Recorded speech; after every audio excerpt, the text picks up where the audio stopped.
तो भाई फिर से आ गया वो बॉडी बिल्डिंग के इंटरेस्टिंग अपडेट्स लेके। तो वीडियो को शुरू करने से पहले जल्दी से वीडियो को लाइक कर दीजिए, और अगर आप अपने भाई के चैनल पर नए हैं तो जल्दी से चैनल को सब्सक्राइब कर दीजिए ऐसे रेगुलर फिटनेस और बॉडी बिल्डिंग अपडेट्स के लिए। अब भाई आज के वीडियो की शुरुआत करते हैं हार्डी शोपैन के अपडेट से। तो फिलहाल इनके तरफ से इनके कुछ फिजिक अपडेट्स आए हुए हैं। वैसे अगर उनमें से सबसे पहले बात करें हार्डी के इस बैक डबल बाइसेप पोज की, यानी जिस पोज को आर्नोल्ड हिट किया करते थे, जिसको कि 3/4 बैक डबल बाइसेप पोज भी कहा जाता है, तो उस पोज को हिट करना इतना भी आसान नहीं है। इवन ओपन डिवीजन के काफी सारे बॉडी बिल्डर्स इस पोज को सही तरीके से हिट भी नहीं कर पाते, बट हार्डी इस पोज को सही में काफी बढ़िया तरीके से हिट कर रहे थे। इवन हार्डी के स्टेटमेंट को मैंने पहले भी अपनी वीडियो में कई बार कहा है कि जब हार्डी स्टेज पे होते तब उन्हें फर्क नहीं पड़ता कि उनके सामने और कौन बॉडी बिल्डर स्टेज पे पोजिंग कर रहे हैं, वो उस वक्त सिर्फ अपने पोजिंग पे ही ध्यान देते हैं। वैसे हार्डी करंट में साइज वाइज बिगर तो दिख ही रहे हैं, but at the same time वो अपनी उस कंडीशनिंग को भी मेंटेन करके चल रहे हैं। साथ ही साथ इनकी फिजिक एकदम हार्ड और ग्रेनी भी दिख रही है। इवन अगर डेरेक को भी इस साल अपने टाइटल को डिफेंड करना है यानी बचाना है, तो डेफिनेटली ओलंपिया स्टेज पे उन्हें काफ़ी ज़्यादा इंप्रूवमेंट्स करके आने पड़ेंगे, क्योंकि हार्डी तो कंटिन्यूस इंप्रूवमेंट्स किए ही जा रहे हैं। वैसे अगर सही में बात करें कि विनर है कौन, तो मेरे अकॉर्डिंग रियल विनर तो है हैनी रैम्बोट, क्योंकि करंट में इन्हीं के दोनों बॉडी बिल्डर्स फर्स्ट और सेकंड बेस्ट बॉडी बिल्डर बन के बैठे हुए हैं। अब इन सारी चीज़ों के बावजूद हार्डी का जो वीज़ा है वो स्टिल पेंडिंग में है। इवन चांसेस है कि शायद हार्डी अभी भी अपने वीजा के कंफर्मेशन का वेट कर रहे हैं। वैसे लास्ट कुछ सालों से जब हार्डी के किसी भी शो में बस कुछ हफ्तों का टाइम बचा हुआ रहता है, तो उस टाइम हैनी रैम्बोट खुद जाके उनको ट्रेनिंग करवाते हैं, जिससे कि पीक वीक के दौरान हार्डी से कुछ मिस्टेक्स ना हो जाए, खासकर लिफ्टिंग के टाइम में। क्योंकि हार्डी जिस तरीके से लिफ्टिंग करते हैं वो मैंने पहले भी अपनी वीडियो में एक डिटेल में डिस्कस किया था। तो पीक वीक के दौरान वैसी लिफ्टिंग हार्डी को सीरियस इंजरी दे सकती है। वैसे अगर हार्डी वीजा इश्यूज के चक्कर में इस शो में नहीं आ पाते, तो डेफिनेटली इस शो के विनर बनेंगे सैमसन दौदा। बाकी देखने वाली बात होगी कि हार्डी शो में आते हैं या नहीं, और फिर से एक बार हिस्ट्री को दोहरा पाते हैं या नहीं। अब हिस्ट्री मतलब जैसे 2008 में डेक्स्टर आर्नोल्ड क्लासिक जीतने के बाद उसी साल मिस्टर ओलंपिया बने थे, सेम 2019 में ब्रैंडन करी के साथ भी हुआ था। तो देखने वाली बात होगी कि क्या हार्डी उस चीज को फिर से कर पाते हैं या नहीं। अब भाई बात करते हैं रेमन डिनो के ऊपर। तो फिलहाल रेमन का एक क्लिप काफी ज्यादा वायरल हो रहा है, जहाँ की रेमन अपने वेट को मेजर करते हुए देखे गए, जहाँ की उनका वेट 117 kg का आ रहा था, जो कि कुछ 258 पाउंड्स के आसपास है। और कहीं ना कहीं यही वो रीजन है जिसकी वजह से रेमन अपने करंट अपडेट्स में साइज वाइज इतने ज्यादा बड़े दिख रहे थे। क्योंकि अगर उनके हाइट के अकॉर्डिंग क्लासिक फिजिक में उनके वेट लिमिट को देखे तो वो आता है 103 kg का, यानी 227 पाउंड्स का, और रेमन उससे 14 kg ओवरवेट चल रहे हैं। और कहीं ना कहीं इसी वजह से मुझे ऐसा लग रहा था, इवन मैंने अपने पहले वाले वीडियो में भी कहा था कि रेमन के फिजिक्स से एक ओपन बॉडी बिल्डर वाली वाइब देखने मिल रही है। और इवन अपने वेट कैप से इतना ज़्यादा हेवी होने के बावजूद रेमन एक काफ़ी कंडीशन फिजिक को कैरी कर रहे हैं।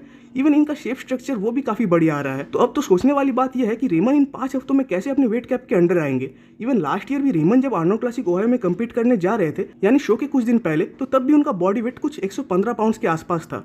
स्टिल उन्होंने तब भी अपने बॉडी वेट को काफ़ी बढ़िया तरीके से डाउन कर लिया था। तो उम्मीद है कि रेमन इस बार भी उसी चीज़ को कर लेंगे। बाकी रेमन के इस करंट वेट के लुक से एक चीज़ की उम्मीद आती है कि ओपन डिवीजन में भी अगर कम्पीट करते हैं तो एक अच्छे फिजिक के साथ ही दिखेंगे। इवन अभी भी रेमन जिस वेट के साथ स्टेज पे कम्पीट करते हैं वो भी एक ओपन बॉडी बिल्डर के स्टेज वेट जैसा ही है। अब भाई अगले अपडेट की ओर बढ़ने से पहले आप सबसे मेरा एक रिक्वेस्ट है कि अगर आप सबको मेरा ये रेगुलर कंटेंट अच्छा लगता है, तो जिससे कि आपके भाई को सपोर्ट मिल सके, तो प्लीज़ इस चैनल को एक सब्सक्राइब कर दीजिएगा। अब भाई बात करते हैं बेहरुस तबानी के ऊपर। तो फिलहाल इनका भी एक क्लिप हमें देखने मिला, जहाँ की किसी शो में ये गए हुए थे और वहाँ एक प्रॉपर वे में इनका रिस्पेक्ट किया गया। इवन कहीं ना कहीं ईरान अपने बॉडी बिल्डर्स को एक सेलिब्रिटी जैसा ही ट्रीट करते हैं, क्योंकि हमने हार्डी के साथ भी यही होते हुए देखा था।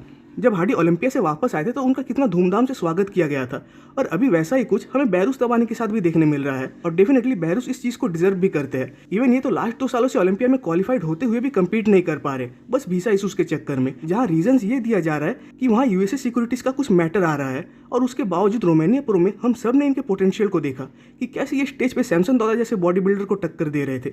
इवन अभी बेहरुस लगभग 3 महीने के आसपास अपने ऑफ सीजन में है, स्टिल इनकी physics shape even conditioning wise काफ़ी बढ़िया दिख रही है। इवन हार्डी के चेस्ट में जैसे स्ट्राइसेंस देखने मिलते हैं, तो कहीं ना कहीं वैसे स्ट्राइसेंस इनके चेस्ट में भी देखने मिलते हैं। इवन इनका जो बैक है वो भी काफ़ी बढ़िया है, बट दिक्कत थोड़ी बहुत है, तो वो है इनके क्वाड्स के साथ। अब बेहरुस उन बॉडी बिल्डर्स में से आते हैं जो कि बहुत जल्द शेप और कंडीशन में आ जाते हैं।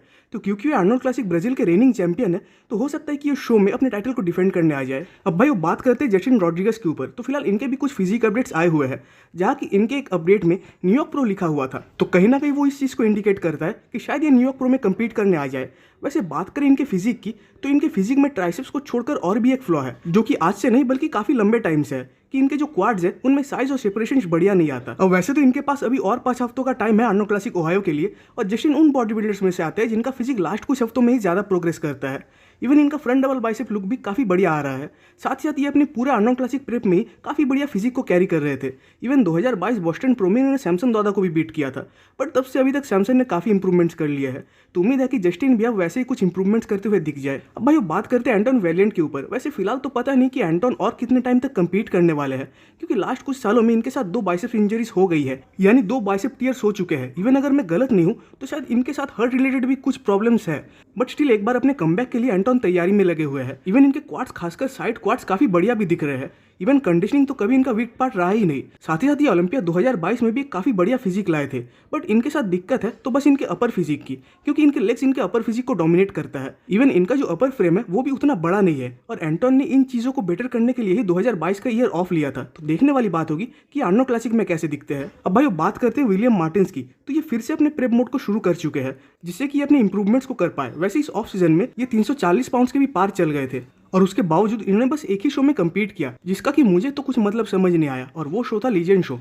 इवन उसमें भी ऑफ कंडीशन फिजिक लाने के लिए टॉप 10 के बाहर ही प्लेस हुए थे, और कहीं ना कहीं इस ऑफ कंडीशनिंग में उनके साइज का ही हाथ था। अब माने ये साइज वाइज काफी बड़े हैं, बट साथ साथ इनका वेस्ट भी काफी बड़ा है। इवन वैक्यूम पोज के बगैर इनके किसी भी फ्रंट पोज में इनकी फिजिक अच्छी नहीं दिखती। तो नेक्स्ट टाइम अगर ये किसी प्लेसिंग पे आना चाहते हैं तो इनको कंडीशन तो आना ही है, साथ साथ अपने वेस्ट को भी इंप्रूव करके आना होगा। अब भाई उसकी लास्ट अपडेट में बात करते हैं जॉन प्रडल्स के ऊपर। वैसे फिलहाल तो ये अभी अपने ऑफ सीजन के एकदम पीक में चल रहे हैं, एंड शायद 2 हफ्ते बाद ये अपने नेक्स्ट शो के लिए प्रेप को स्टार्ट करेंगे। हालांकि अभी भी इन्होंने रिवील तो नहीं किया है कि कौन से शो में कम्पीट करेंगे, बट मेरे ख्याल से शायद ये मई जून के आसपास शोज में कम्पीट कर सकते हैं। इवन इस ऑफ सीजन में भी इनकी फिजिक काफी इंप्रेसिव दिख रही है। वैसे 2023 में इनके प्रो डेब्यू के पहले इनकी हाइप काफी ज्यादा थी, जहां इन्होंने एम्प्रो क्लासिक प्रो स्पेन में कम्पीट किया था, बट उस लाइनअप में ये टॉप 5 को भी क्रैक नहीं कर पाए थे। हालांकि अभी इनका एज काफी कम है, और इनके पास टाइम भी काफी ज्यादा है अपने फिजिक को इंप्रूव करने के लिए। इवन लास्ट ईयर इन्होंने बस एक शो में ही कम्पीट किया था, एंड आई थिंक वो काफी था जजेस से सजेशंस लेने के लिए कि इनके अपने फिजिक में और क्या क्या इंप्रूवमेंट्स करने होंगे।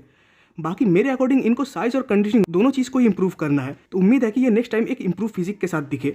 तो भाई आज की वीडियो ये पे खत्म होती है। कमेंट्स में जरूर बताइएगा कि आपको वीडियो कैसा लगा। वीडियो अच्छी लगी तो वीडियो को एक लाइक कर दीजिए, और नेक्स्ट वीडियो के अपडेट सबसे पहले पाने के लिए चैनल को सब्सक्राइब कर दे और बेल आइकन को प्रेस कर दे।